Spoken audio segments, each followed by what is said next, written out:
안녕하세요, 독일가시입니다. 오늘은 용인 남사에 있는 야생화 매장 지금 아니고 지금을 다녀왔어요. 이곳은 남사 에르베플라워 아울렛 안에 위치한 여러 매장 중 하나인데요. 예전부터 종종 구경을 다녔던 야생화 판매장입니다. 사장님께서 엄청 친절하시고 사부님은 분재를 전문적으로 다루셔서 야생화를 비롯하여 다양한 분재들도 구경을 할 수 있는 곳이에요. 그동안은 제가 야생화에 대해 많이 알지 못했어서 많은 구독자님들의 요청에도 영상을 만들지 못했었는데 올해 야생화에 관심이 많이 생기면서 영상을 한번 담아와 봤어요. 가는 날이 장날이라고 화요일 수업을 끝내고 방문을 했는데 이날이 휴무날이더라고요. 사장님께 야생화에 대한 정보도 조금 여쭤보면서 영상을 만들려고 했는데 너무 아쉬웠습니다. 그래서 오늘은 제 눈에 예뻐 보이는 여러 식물들 한번 소개를 해보려고 해요.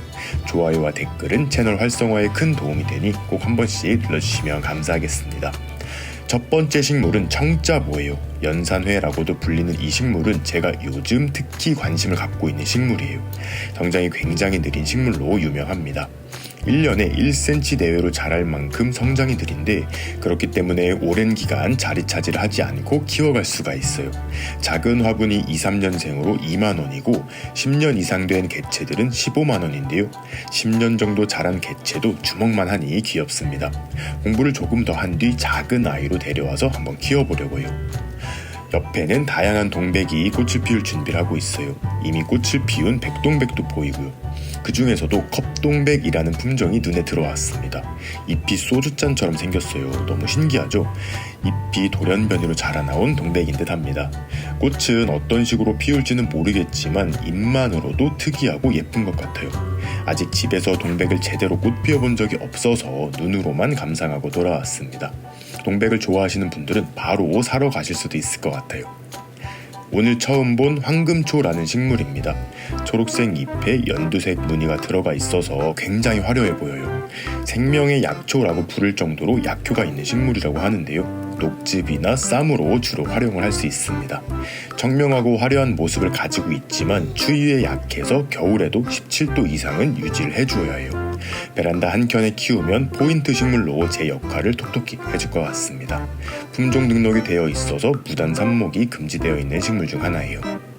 딱딱이 모라넨시스예요. 처음엔 집에 키우고 있는 모라넨시스와 같은 종인 줄 알았는데 가까이 다가가서 살펴보니 잎의 색감이 훨씬 어둡고 만져보진 않았지만 육안으로도 잎이 두터워 보여요.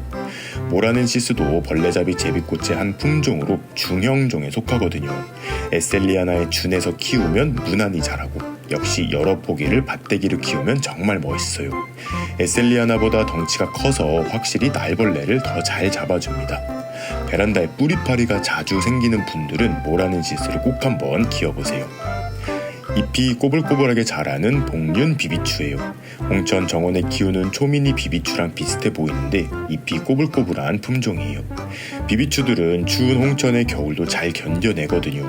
월동도 잘하고 해마다 포기가 풍성해지기 때문에 정원이 있으신 분들께 강추합니다. 요즘은 정말 다양한 비비추나 호스타 품종들이 소개가 되고 있는데 이런 미니종의 비비추는 베란다에서도 키우기가 좋거든요.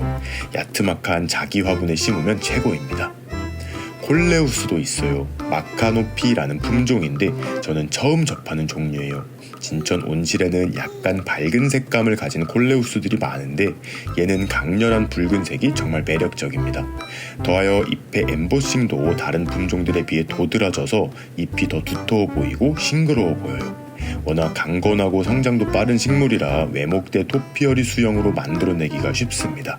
식물의 빠른 변화 모습을 관찰하는 걸 좋아하신다면 꼭 한번 키워보세요. 카멜레온 채송화입니다. 서양 채송화라고 불리기도 하는데 다른 채송화와 달리 빛을 받으면 잎 가장자리가 핑크색으로 물이 들어요. 특이한 외모만큼 유통명이 정말 다양한데 포체리카 무늬 채송화라는 이름표를 달고 있는 경우도 있으니 구입하실 때 참고해주세요.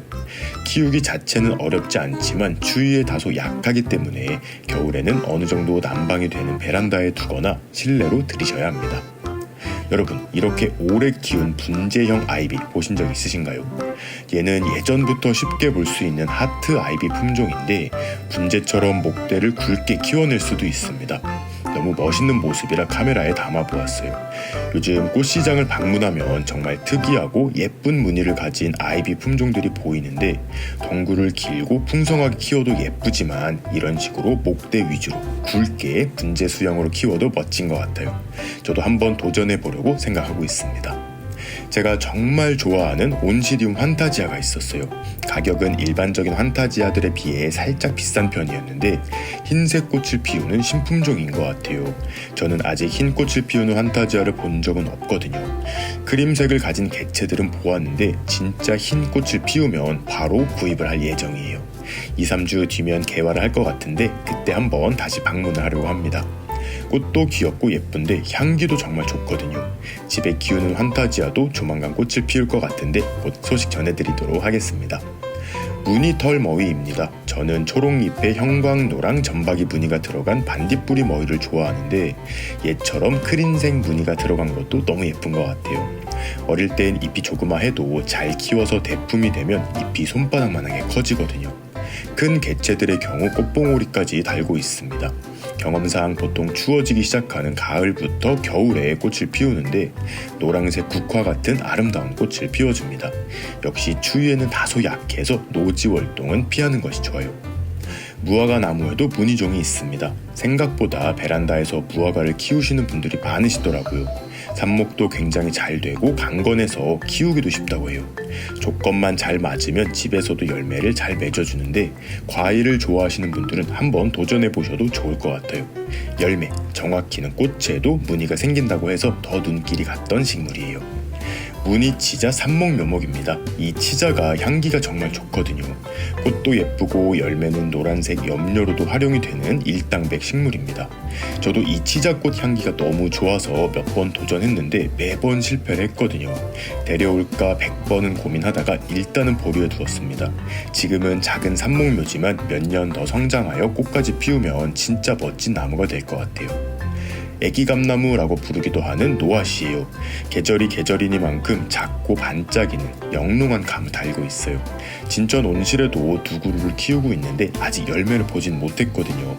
열매가 워낙 예쁘다 보니 분재하시는 분들은 꼭 키우는 나무 중 하나예요. 암나무, 수나무가 있어서 이 예쁜 열매를 보시려면 꼭 암나무인 것을 확인하고 구입하셔야 합니다. 남부지방을 제외한 곳에서는 노지 월동이 힘들 수 있기 때문에 베란다에서 월동을 시켜야 해요. 바늘꽃 무늬종입니다. 연분홍 바늘꽃 잎에 무늬가 들어간 품종이에요. 이 바늘꽃은 너무 예뻐서 홍천 정원에도 한번 심었었는데 월동에 실패를 했습니다. 어떤 분들은 강원도에서도 월동이 된다 하시고 어떤 분들은 추위에 약하다고 하시는데 홍천 정도의 추위에서는 월동이 힘든 것 같아요. 지금은 덩치와 키 모두 아담한 모습인데 정원에서 몇 년 묵으면 키도 엄청 커지고 꽃대도 1m 이상 길어지거든요. 꽃까지 피워내면 정말 나비가 날아다니는 모습을 보실 수가 있습니다. 미니 느티나무예요. 미니종의 느티나무가 있는 것은 아니고 화분의 분재 형태로 작게 키워서 이런 이름표를 달아두신 것 같아요. 분재에도 관심이 많은데 한번 시작하면 너무 푹 빠질 정도로 매력적이라서 아직은 도전하지 않고 있는 분야예요. 언젠가는 분재에도 한번 푹 빠져서 살아보고 싶긴 합니다. 그 외에도 정말 다양한 식물들을 구경할 수 있었는데요. 설명할 내용이 너무 짧거나 오히려 제가 잘 모르는 식물들은 짧게만 영상으로 담아왔어요. 야생화를 좋아하시는 분들은 꼭 한번 방문해보시면 좋을 것 같아요. 옆에는 다육이 판매장도 많고 희귀 관현 매장도 있으니 한 번에 다양한 식물들을 구경하실 수 있을 거예요. 다음에는 휴무일을 피해 방문해서 사장님께 야생화에 대한 꿀팁도 조금 얻어보고 집에서 키울 만한 야생화도 추천받아서 몇 품종 데려와 키워보도록 하겠습니다. 그럼 오늘도 재밌게 보셨거나 도움이 되셨다면 구독과 좋아요 그리고 알림 버튼까지 눌러주시면 감사하겠습니다. 뿅.